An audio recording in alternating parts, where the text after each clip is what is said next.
and welcome back to Narrative Pride. I'm Jeannie B. It's been a while since our last episode.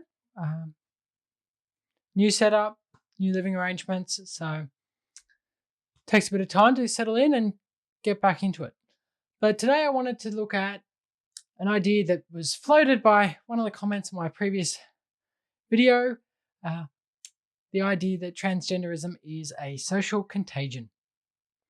Now, I don't think I'm going to deal with this topic the way that that person really wanted me to, but I think it's important that we really dispel the BS and try and educate some people, because it is a concept along with rapid onset gender dysphoria that seems to be used a lot to justify a lot of the anti-trans bills and attacks, particularly when it comes to transgender youth.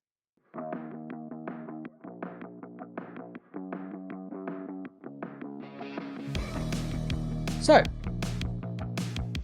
the idea of a social contagion is that the behavior, attitudes, and beliefs of a group of people can be influenced and changed due to an exposure to particular ideas on social media and through popular culture. And that particularly that group interacting with others will spread these ideas and values and beliefs.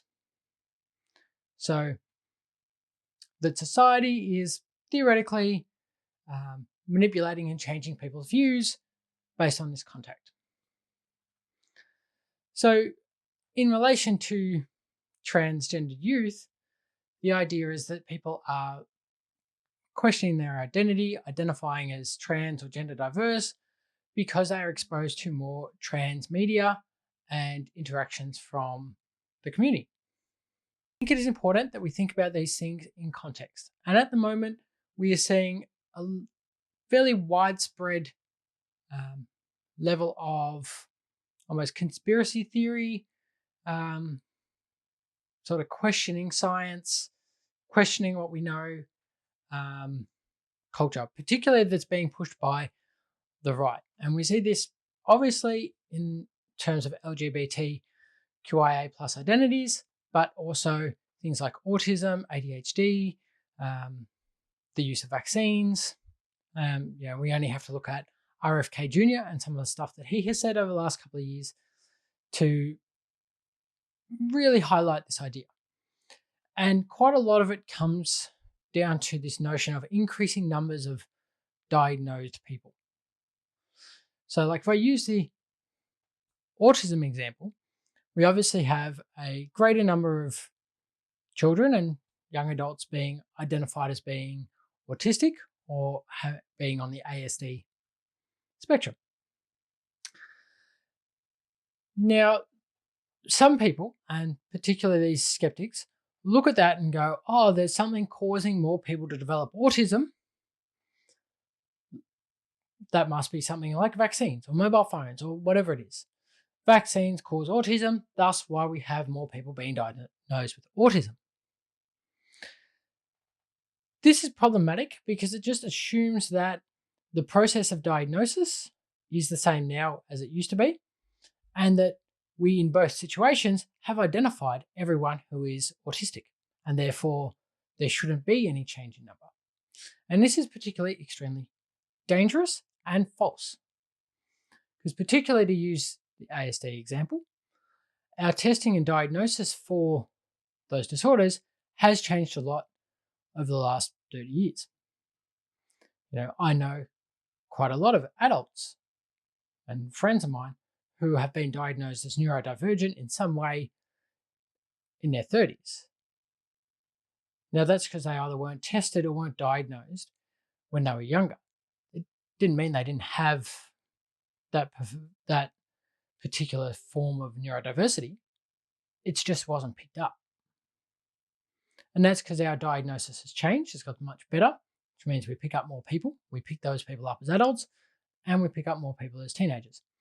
It also means that there is a different level of social stigma towards people being diagnosed with neurodiversity. We have moved away from a lot of the negative terms associated with neurodiversity in the past. Therefore, it allows parents to go and seek diagnosis and students to actually be far less stigmatized if they are diagnosed. And particularly in countries like Australia, there are processes in place for diagnosis and there is support available at schools so that these students are not disadvantaged and they are supported. Now, that rise and that change is caused by change in diagnosis and change in society. A good example of where we've seen this before is left-handedness. Now, funnily enough, left-handed people used to not seem to be that common, particularly during a period when society forced people to write right-handed. And in fact, left-handed people were punished when they used their preferred hand. So they had to learn how to write right-handed. So therefore, in observation, everyone would just assume that they're right-handed, particularly as they're growing up into teenagers and adults. That would be pushed out of them at a far younger age. Now, when we stopped doing that, when that became no longer common practice, funnily enough, the number of left-handed people in society and that were observed increased because they now presented as being left-handed. They were always left-handed, they just didn't present that way. Now they're presented, they're observed, they're counted. We saw an increase. That increase plateaued, and we recognise the particular rate of left-handedness within a population. Now, the same can be said for LGBTQIA plus identities. For a long time in history, we have been heavily persecuted. Homosexuality has been illegal. People have been sent to prison, sterilised, particularly in different cultures, executed. Unfortunately, in some places around the world, homosexuality is still illegal. Now, funnily enough, this social condition means that a lot of us, in fact, most of us, weren't really going to be coming out waving pride flags. One, they didn't exist back then, but also it would generally lead to some pretty not fun outcomes. And even when people did start coming out, they faced being blacklisted, they lost their jobs, they were arrested, all manner of things. So it was very much kept on the down low. Now, as society's changed, we've become more accepting. Thankfully, we celebrate some of these identities. More people have come out and identified, whether that's as gay, lesbian, or transgender, they've identified as themselves. That doesn't mean we weren't there. It means that we're in hiding, that we're in the closet. And we're in the closet to protect ourselves. In terms of numbers, that shows an increase in the amount of people identifying as LGBTQIA+. That doesn't actually mean that there's been an increase in the amount of people who fit in that category, just the amount of people that are observable. Important distinction to make. So now if we think about this and go back to where we began in terms of trans identities. So in my own situation, I first started questioning my gender when I was in my teenage years, 14 or 15. But I didn't come out until I was 32. I didn't really work myself out until I was 32. I was researching some stuff at the young age, but I ended up not accepting it. I pushed it aside. I didn't really have any role models. I didn't have anyone that I could seek or see any sort of similarities from, and it was very hard to conceive myself as transgender. Hell, I barely even knew what transgender was.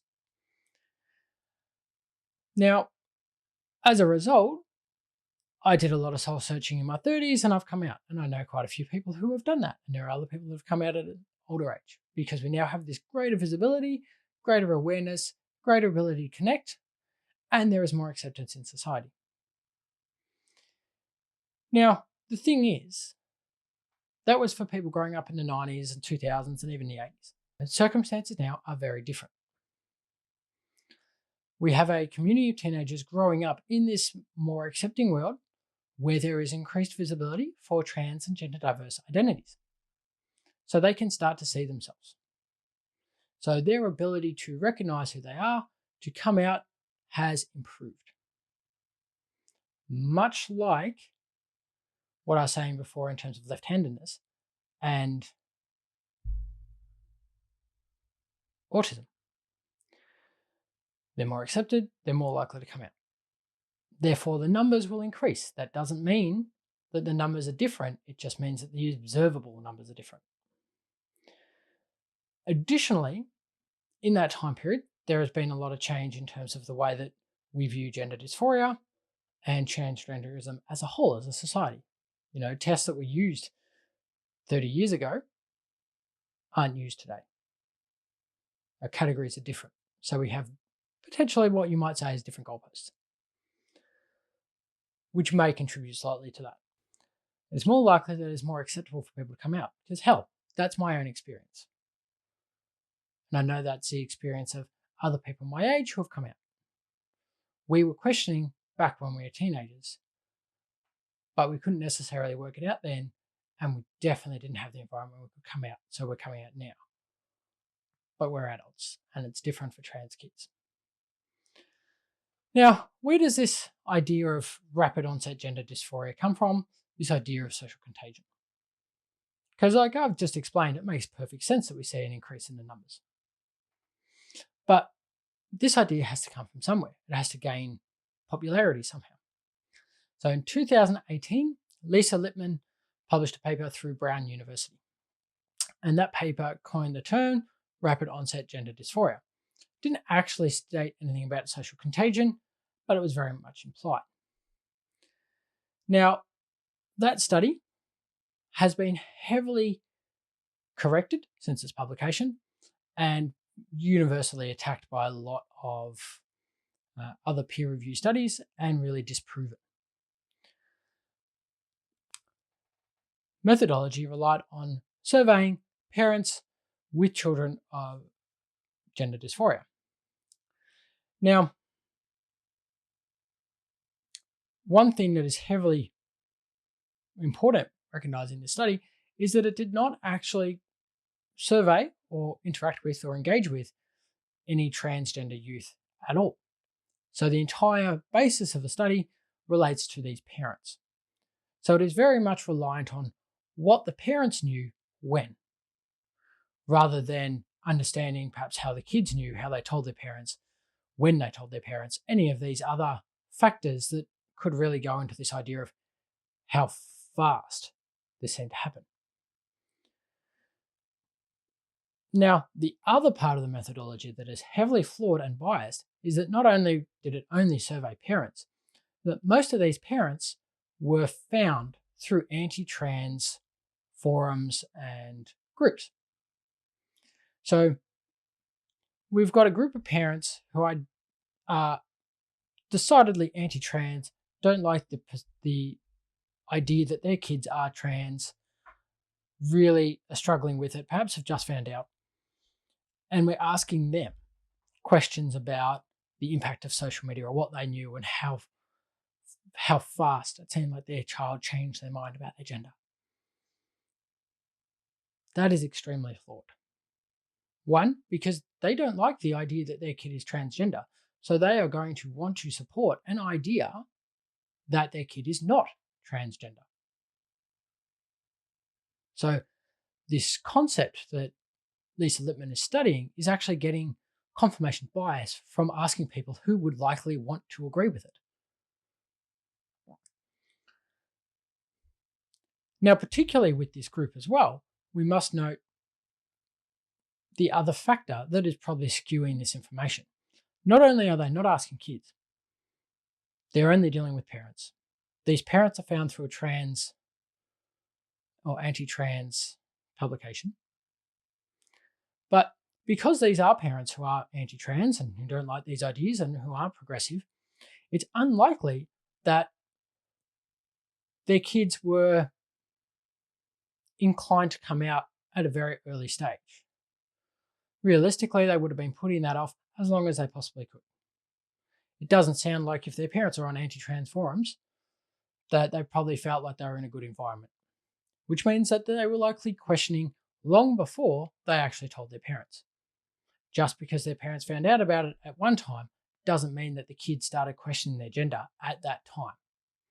And in fact, as research from Trans Youth Can has proven in Canada, realistically, from the time it takes a trans teen, trans youth to start having thoughts of gender dysphoria, to recognize that they aren't cis, it quite commonly takes anywhere between 1 to actually 6 years for them to have their first appointment at a gender clinic.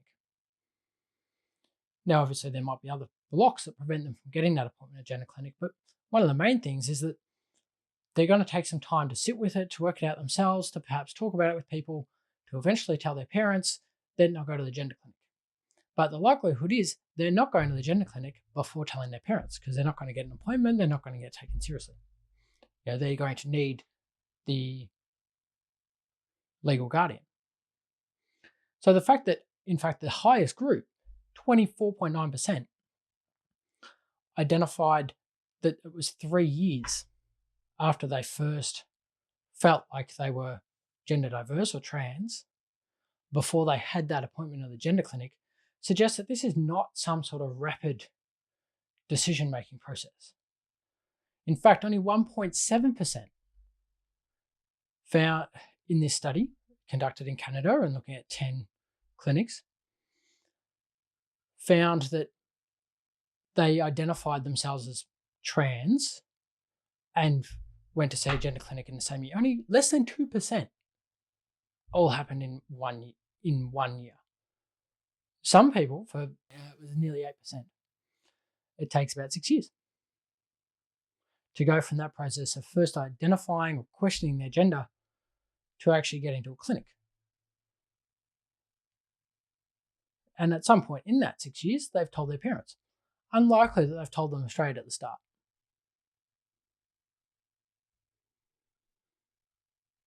Now, the reason why we know that trans youth don't tell their parents straight at the start is that, unfortunately, a lot of trans youth get very bad reactions from family. Trans youth are very reluctant to come out to parents, and they're normally not going to be the first person to hear about it.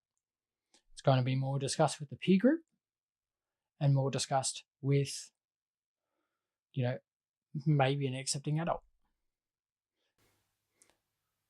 But that doesn't mean that the parents should think that, this has just happened all of a sudden. It's the result of a process.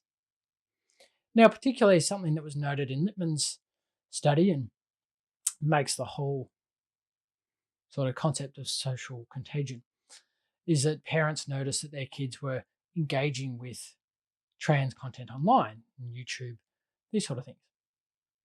Now, their viewpoint is they engaged with that content and that made them trans. However, if we think about it in a more logical way, and we think about how people operate, if we identify something, it makes sense that we go and try and learn more about it and seek support, particularly if we're confused. So it's more likely and much more rational to think that kids were unsure about their gender, were questioning, went to seek stuff online, looked at YouTube, learned more about it, engaged with content that they can connect with, and then told their parents, or their parents found out about it. So today I've really unpacked where this idea of social contagion comes from,